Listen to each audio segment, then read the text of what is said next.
अगली खबर रीवा से है, जहां आज गणेश चतुर्थी के पावन पर्व पर स्वामी विवेकानंद पार्क रीवा में दृष्टिहीन दिव्यांग संगठन रीवा एवं क्रांति कलाकार एकता मंच रीवा की एक बैठक आयोजित की गई। इस बैठक का उद्देश्य जन कलाकारों के हितार्थ, सभी दृष्टिहीन दिव्यांगों के हितार्थ जनमानस को जागृत करने के लिए यह बैठक आयोजित की गई थी। आइए आपको सुनाते हैं कार्यक्रम में पहुंचे पदाधिकारियों ने इस बैठक के विषय में क्या कुछ जानकारी दी है।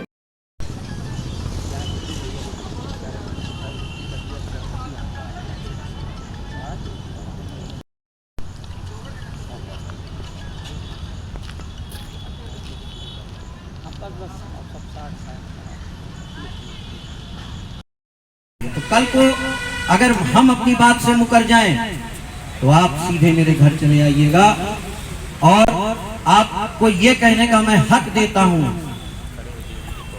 कि आप मुझसे बिल्कुल कह सकते हैं कि आप तो सुर संग्राम विजेता, आप तो बड़ी बड़ी बात कर रहे थे कि मैंने अपने दो आंखों के ढांचों से दर्द को अनुभूत किया है।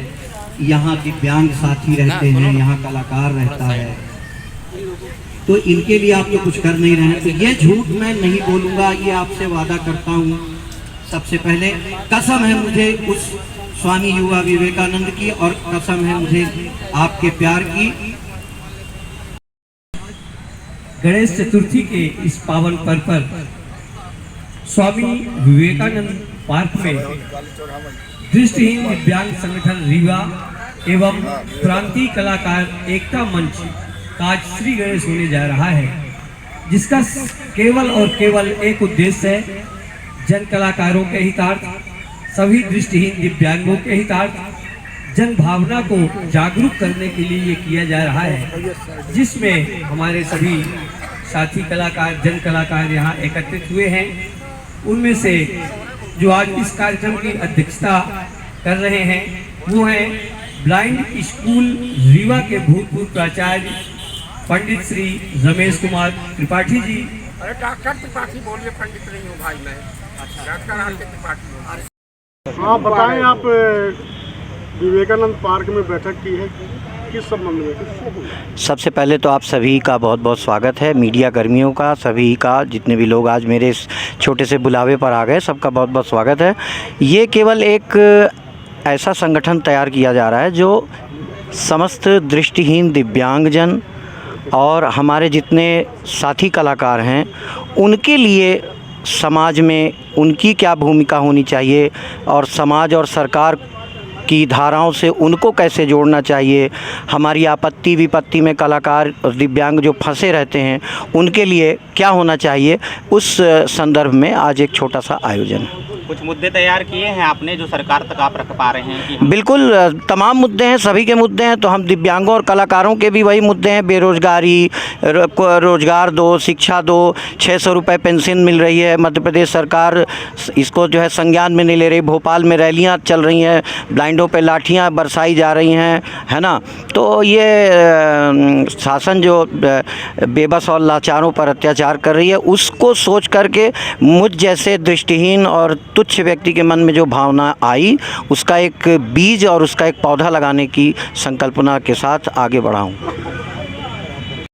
ये शुरुआत हो रही है, इस पर आपका क्या किस तरीके से आप मार्गदर्शन अपना दे पा रहे हैं? मैं अपना मार्गदर्शन यह देना चाहता हूँ कि शासन की जो नीति है उसका शब्दशः केवल पालन कर लिया जाए तो हमारी सारी समस्याएं दूर हो जाएं।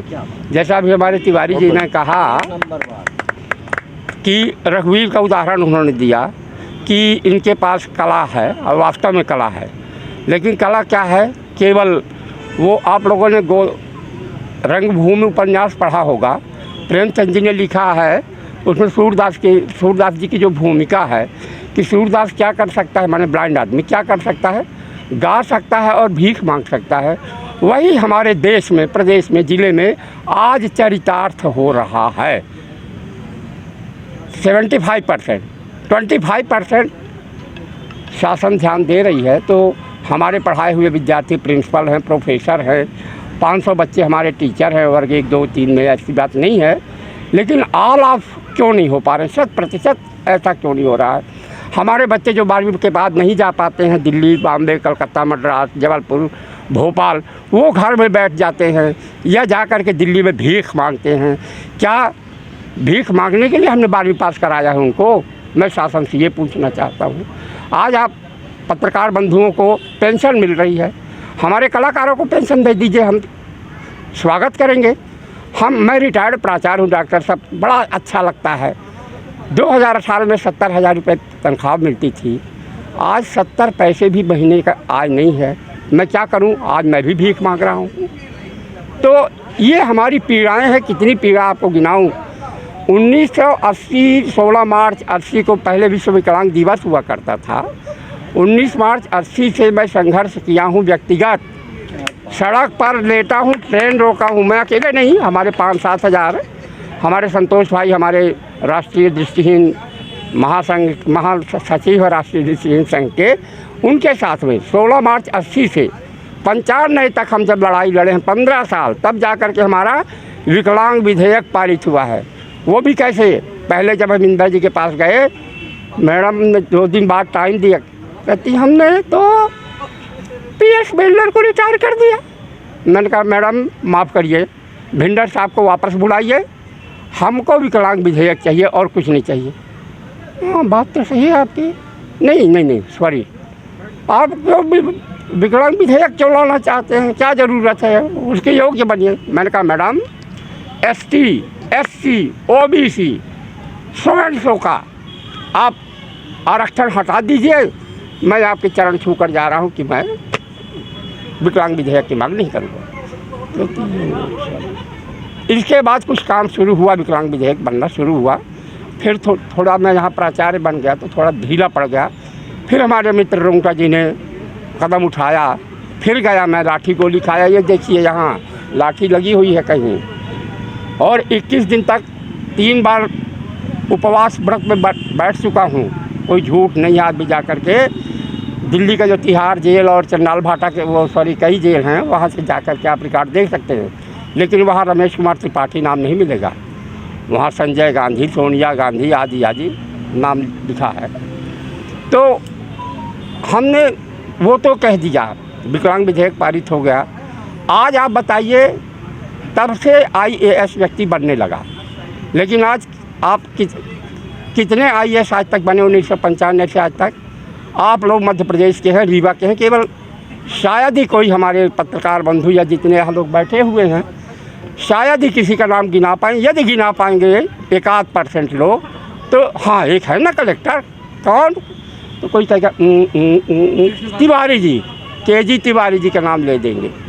तो KG तिवारी जी केवल 2 साल के लिए एक बार कलेक्टर बने, ऐसा क्यों? दोबारा उनको कलेक्टर क्यों नहीं बनाया गया? इस तरह से SDM कई लोग बने हुए हैं ब्लाइंड, कई ब्लाइंड हैं देश में, उनको SDM की कुर्सी क्यों नहीं दी जाती है? इसके पीछे क्या कारण है? शासन से कोई पूछेगा? ऐसी और कुछ आप क्वेश्चन करिए थोड़ा, तो पत्रकार महोदय, तो मैं आगे आपको जवाब दूंगा। तो